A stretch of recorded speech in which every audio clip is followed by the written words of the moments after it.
Eu quero que vocês parem tudo que estão fazendo, porque a partir de hoje, o Balanço Geral tem a honra de exibir uma série de reportagens diferentes de tudo que já foi visto ou produzido aqui no Espírito Santo. Durante anos, os jornalistas Tiago Brunieira, Natália Munhão e Maíra Bandeira se dedicaram muito para contarem uma história bastante difícil, surpreendente, eu diria, intrigante também.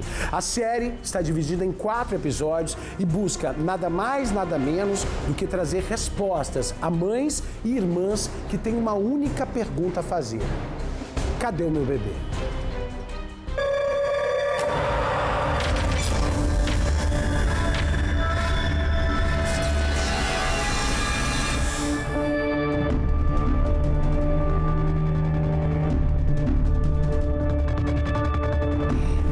O que aconteceu com meu irmão, né? Que ele entrou num hospital em Vitória para fazer a cirurgia e quando vieram procurar disseram que ele tinha morrido e enterrado.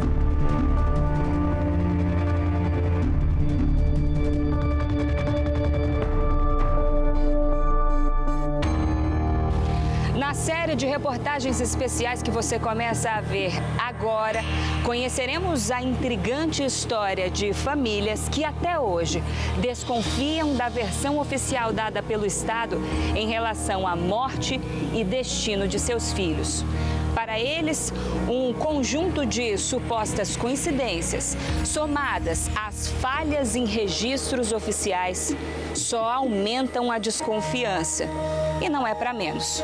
Respostas rasas, explicações sem sentido e muita coisa em comum. Em busca de respostas, durante mais de 3 anos, o jornalismo da TV Vitória se debruçou sobre o assunto. Varreduras em arquivos públicos, buscas por certidões de óbito, visitas a cemitérios e conversas com os protagonistas dessas histórias resultaram na investigação de centenas de mortes suspeitas por conta das semelhanças. Nesta primeira reportagem, você conhecerá 3 delas, que mais de 40 anos depois voltaram a ser caso de polícia.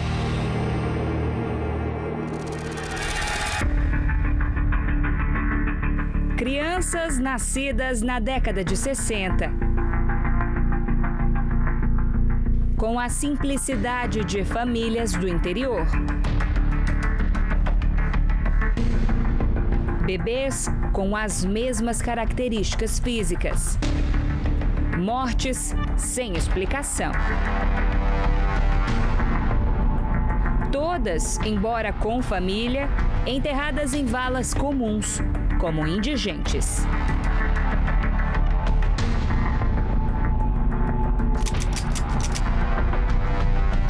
Segundo a minha mãe, né, essa menina nasceu em casa, 28 de julho de 66. Nasceu em casa, com parteira. Aí, com uns 10 a 12 dias, ela passou mal.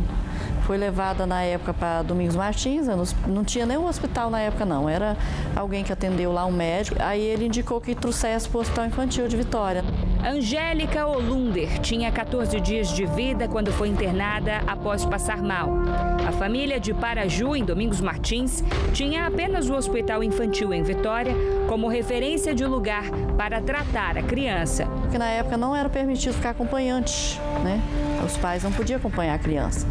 E a criança ficou lá, passado 2 dias minha mãe voltou lá, viu, né?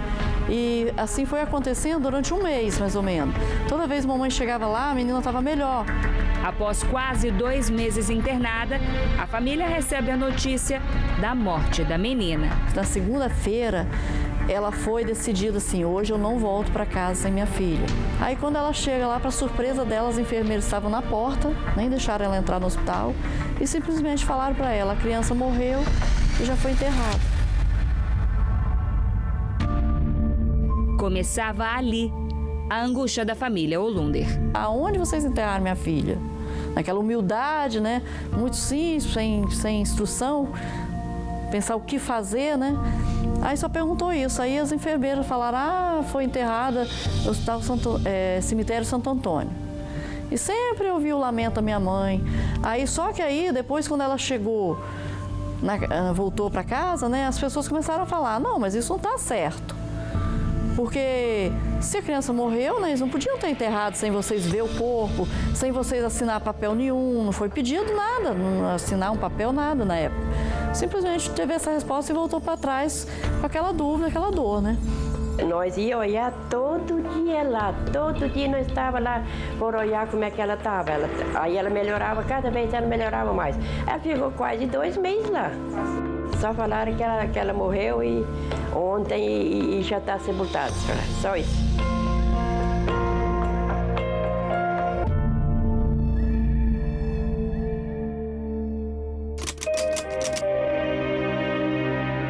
Quero contar uma história do meu filho. Vanderly Marchiori, o garoto de Linhares que aos 2 anos foi levado ao hospital infantil em julho de 67 após passar mal. Quando eu passei por essa porta, eu fiquei até meio assustada, porque tinha muitas crianças, muitas mães aqui dentro, e eu estava chegando, né? E como eu nunca tinha vindo no hospital infantil, aí eu fiquei assim, um pouco assustada. Mas também eu não sabia o que estava reservando para mim naquele momento que eu estava entrando no hospital. Naquela época, as famílias alegavam que os acompanhantes de crianças não eram permitidos. Os serviços de saúde estavam precarizados, hospitais em completa desordem, fechando. 2 dias depois de deixá-lo no hospital, parentes voltaram para saber notícias da criança. Quando a gente voltou novamente, que chegamos aqui no hospital, eles procuraram dentro do hospital todo a criança e não acharam. Aí eles foram lá no fichário dele e lá eles falaram que o menino tinha morrido no mesmo dia que eu internei. E eles enterraram a criança no sábado. Eles não falaram a causa da morte, não deram nada de documento para a gente, o que tinha acontecido, o que deixou de acontecer.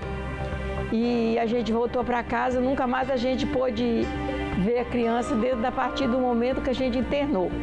Segundo a mãe, Vanderly estava bem.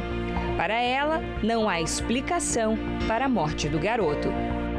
Ele estava normal, direitinho. Eu até nem sei por causa de que o médico lá de Linhares mandou a gente vir para cá.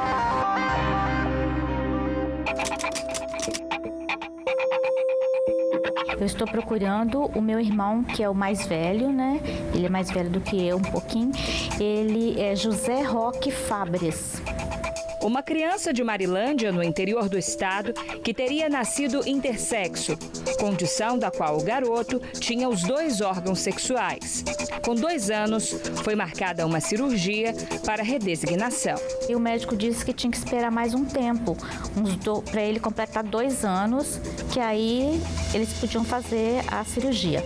Quando ele completou os 2 anos, o meu avô e meu pai, meu avô por parte de mãe, né? E meu pai trouxeram ele a Vitória e deixaram ele internado. Na época não podia ficar acompanhante, né? Não ficava acompanhante com criança. 2 dias depois da cirurgia, a família diz que ao voltar do interior para o hospital infantil para visitar o menino, recebe a notícia da morte dele. Eles falaram que ele tinha morrido e tinha enterrado. E meu avô então pediu a certidão de óbito, cadê as documentações que foram assinadas pela minha mãe, meu pai, mas não apareceu nada.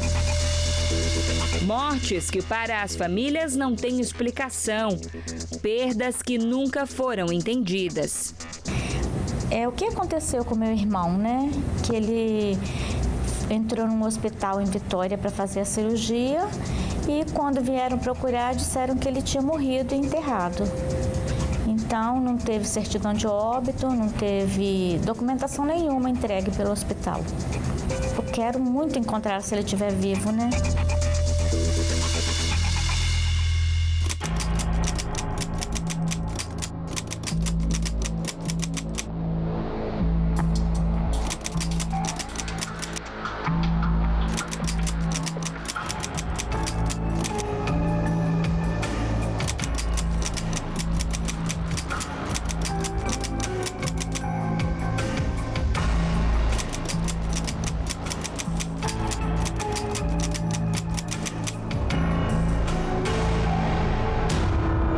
reportagem de amanhã, você vai entender o porquê essas mortes chamam a atenção mais de 50 anos depois.